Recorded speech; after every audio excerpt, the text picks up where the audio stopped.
CBS News has learned that a majority of Black children who have lost a parent could be missing out on their federal survivor payments. Kids who qualify are eligible to receive about 3/4 of their deceased parents' Social Security benefits, but an analysis by a former Social Security official found more than 700,000 Black children may be missing out on those payments. CBS News White House reporter Bo Erickson has been covering this story. He joins us now.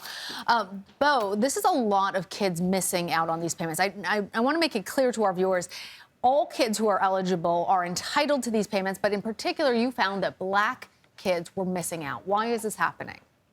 Yeah, so when many people think of Social Security, they think of payments to retirees. But actually, since 1940, the Social Security has offered benefit payments to family members who have either lost a working parent or a working spouse.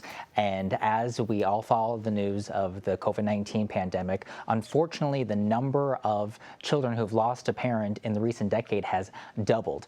And when you look at those numbers specifically, according to the census data, specifically there's a disparity with Black children. There's about 9.6% of Black children throughout the country have lost a parent. And when you can try to apply for these benefits, that is not happening at the same rate when it comes to other children. It's actually, the analysis shows the disparity is about 1/4 of Black children who have lost a parent are receiving these survivor benefits compared to about half of all other children. So when we talk about that disparity, it is something that is just coming to light because the Social Security Administration does not have really good statistics and data about the breakdown here.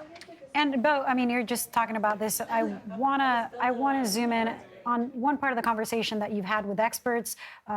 It's about equity. Let's take a listen to what they've told you. What we need to know is what happens to Black children when they lose either one or both parents.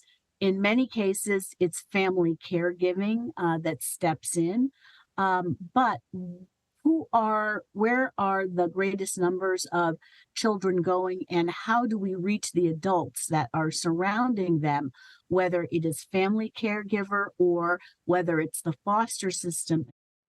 So, Bo, how is the Biden administration reaching these children? When I talk to families who unfortunately lost a working parent, what they said over and over again is that there is a lack of communication between the Social Security Administration and grieving families. And what you come to find out when you look and talk to experts on this is that there's actually no nationwide system to track the number of children who've lost a parent throughout the country. The Biden administration has acknowledged that for decades, the racial makeup and the racial data on who receives these benefits has not been tracked, so they are trying to parse together that specific data now. One thing that is a specific issue that keeps coming up is that when we talk about a lack of communication between the Social Security Administration and American workers, is that the administration used to send out statements monthly to all workers who pay with taxes into the Social Security system, and that created a larger acknowledgement that there are potentially these survivor benefits if something were to happen. That stopped in 2011, and there is some talk on Capitol Hill about restarting that effort. Very interesting. Bo, we've obviously all been focused on that political fight over the debt ceiling that's taking place in Washington. I'm wondering if any of these payments might be impacted by either the U.S. defaulting on its debt, if there isn't an agreement reached, or even potentially, if an agreement is reached, some of the cuts that are planned.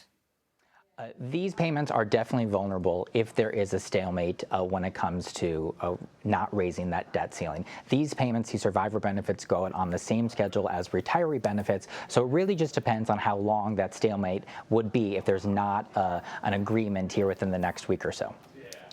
All right, Bo Erickson, thank you so much.